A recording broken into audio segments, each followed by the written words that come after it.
try to understand the concept of a species.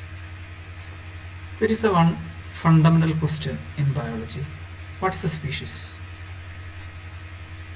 There are a lot of definitions are available. A lot of definitions are there trying to explain the concept of species. The simplest one may be the concept of biological species. It is easy to understand also. A species is a group of individuals which usually breed among themselves but not with the others.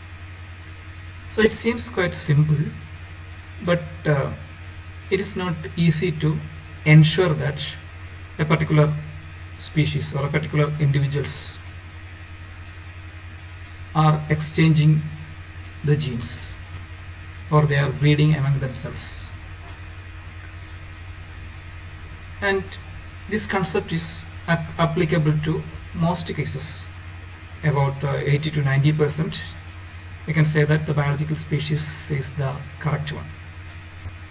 But at some points, the problem is that it may not be easy to ensure whether the individuals are breeding among themselves, or in other words, they are exchanging the genes.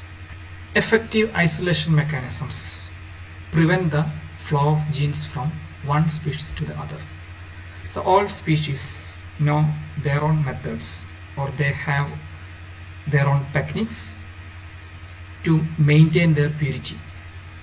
They never allow their genes to flow from one species to the other.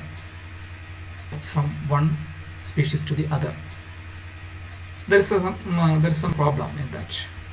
It will be, if the genes start to flowing from one species to other, it will be risking the identity of the species. So that's why they know by using different mechanisms they prevent the flow of genes from one species to the other. Different types of isolation mechanisms are there. Maybe temporal isolation, like this, that will be maturing at different time periods, or maybe geographical isolation.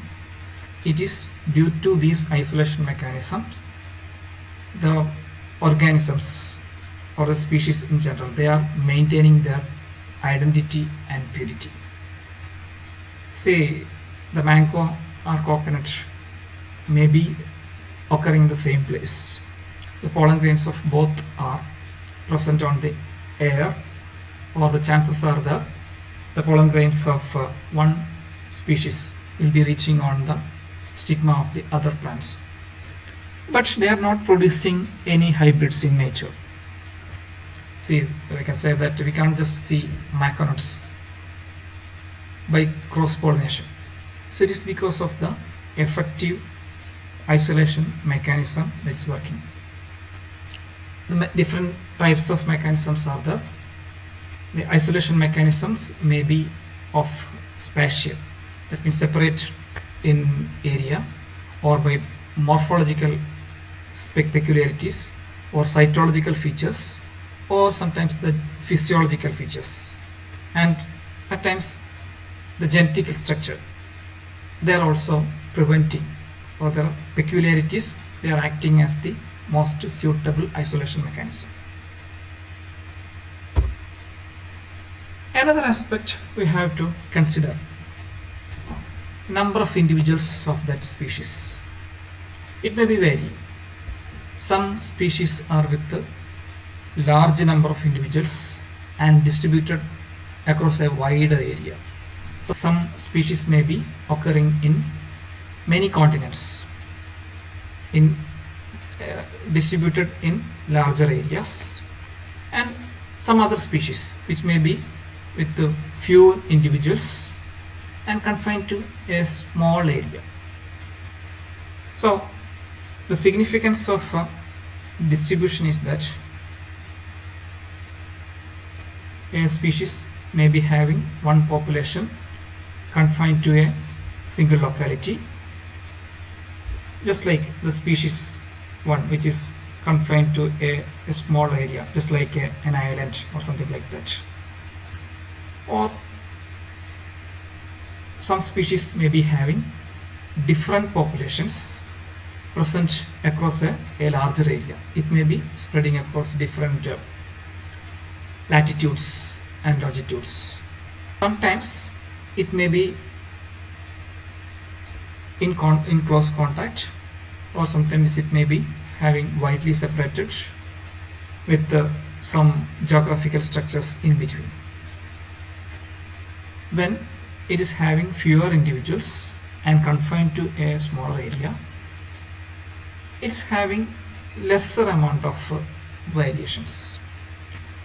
So in a population, generally we have to expect a wide range of variations in structure, for example in terms of height of the plants, in the nature of the flower.